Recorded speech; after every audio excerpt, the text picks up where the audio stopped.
بسم اللہ الرحمن الرحیم۔ اللہم صلی علی محمد وعلی آل محمد وبارک وسلم۔ بے حد و بے حساب درود و سلام حضور آقا کریم صلی اللہ علیہ وآلہ وسلم اور ان کی آل پر۔ السلام علیکم سامعین۔ ایک مرتبہ عرب میں انتہائی خوفناک قحط پڑ گیا۔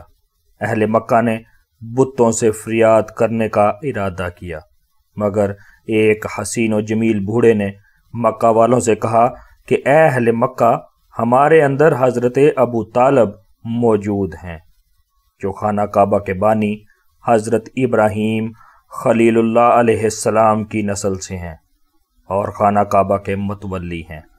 ہمیں ان کی خدمت میں حاضر ہو کر دعا کی درخواست کرنی چاہیے۔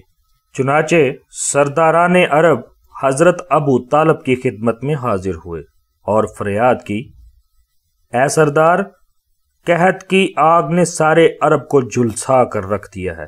جانور گھاس پانی کے لیے ترس رہے ہیں اور انسان دانہ پانی نہ ملنے سے تڑپ تڑپ کر دم توڑ رہے ہیں۔ قافلوں کی آمد و رفت بند ہو چکی ہے اور ہر طرف بربادی و ویرانی کا دور دورہ ہے۔ اب بارش کے لیے دعا کیجیے۔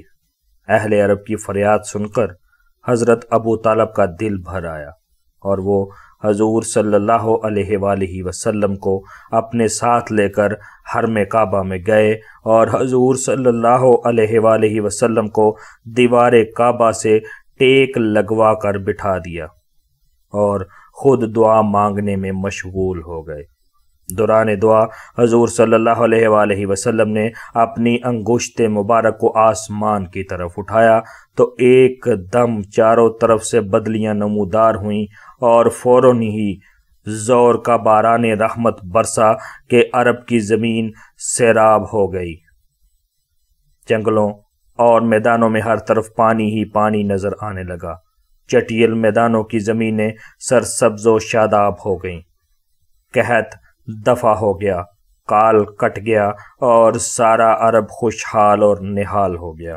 حضرت ابو طالب نے اپنے اس طویل قصیدہ میں، جسے انہوں نے حضور اقدس صلی اللہ علیہ وآلہ وسلم کی مدح میں نظم کیا ہے، اس واقعے کو ایک شعر میں اس طرح ذکر کیا ہے۔